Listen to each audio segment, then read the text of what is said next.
নমস্কার, ইতুর রান্নাঘরে আপনাদের সকলকে স্বাগত জানাই। আজকে আমি মতিচুরের লাড্ডু বানিয়েছি। এটা ভোগের রেসিপি একটা। এটা আমি গোপালকে খাওয়ানোর জন্য আমি এই মতিচুরের লাড্ডুটা বাড়িতেই বানিয়েছি। আপনারা তো বাজারে অনেকবার মতিচুরের লাড্ডু কিনে খেয়ে থাকেন। এটা স্বাদটা বরং আরও বেশিই হয় এবং খেতেও খুব সুস্বাদু হয়। এইটা বানাতে লাগছে বেসন। 100 গ্রাম বেসন নিয়ে নিয়েছি। অবশ্যই ভালো বেসন হতে হবে। আর সাদা তেল নিয়েছি, ওটা ভাজার জন্য 100 ml। আর চিনি আমি অল্প একটু কম নিয়েছি, 80 গ্রামের মতন। আর কয়েকটা চার মগজের দানা নিয়েছি। আর অল্প একটু 1 চিমটি নুন নিয়েছি। এটা পিঙ্ক সল্ট, যেটা ভোগে দেওয়া যায়, সেই কারণে আমি এটা দেব।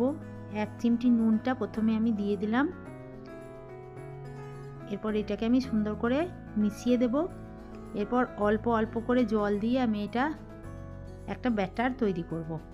খুব পাতলাও হবে না আর খুব মোটাও হবে না, সুন্দর একটা ব্যাটার তৈরি করব। যে ব্যাটারটা আপনারা দেখলেই বুঝতে পারবেন যে কেমন অবস্থায় এটা রাখতে হবে।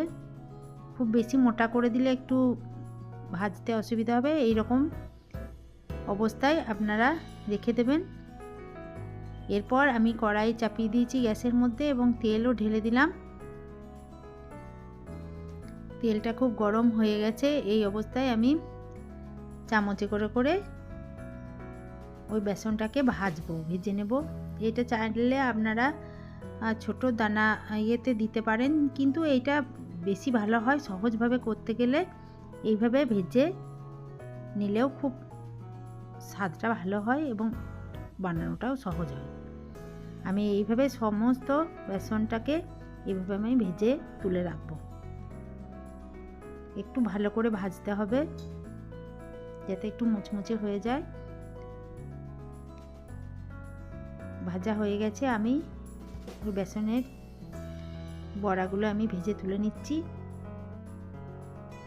এইভাবে আমি পুরো বেসনটাকেই ভেজে তুলে নেব। পুরো বেসনটা দিয়ে আমি ভেজে তুলে রেখে দিয়েছি। এরপর আমি একটা পরিষ্কার শুকনো মিক্সার নিয়ে এসেছি।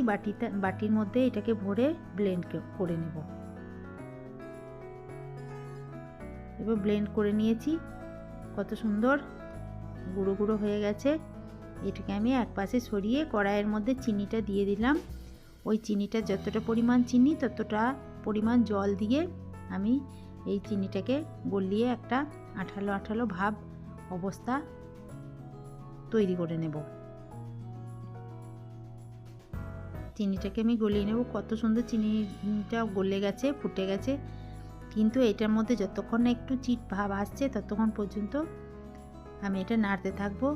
অনেকটা চিট ভাব চলে এসেছে। এই সময় আমি একটু ফুড কালার দিয়ে দিলাম যাতে লাড্ডুগুলো একটু হলুদ হলুদ হয়। এই অবস্থায় আমি ওই গুঁড়োটা দিয়ে দিলাম। এরপর আমি নাড়তে থাকবো যতক্ষণ না ওই কড়াই থেকে ওই মণ্ডটা ছেড়ে আসছে, ততক্ষণ পর্যন্ত আমি নাড়তেই থাকবো।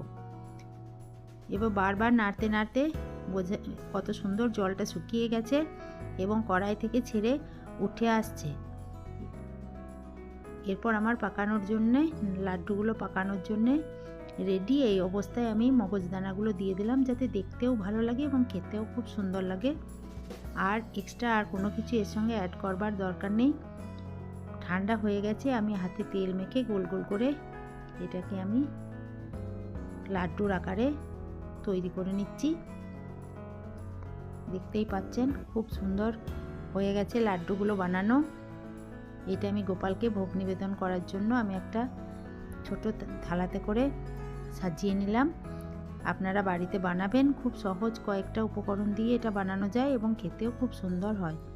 ভালো লাগলে লাইক করবেন এবং আরও ভিডিও পেতে আমার চ্যানেলটিকে সাবস্ক্রাইব করে রাখবেন পরবর্তী ভিডিও পাওয়ার জন্য। নমস্কার।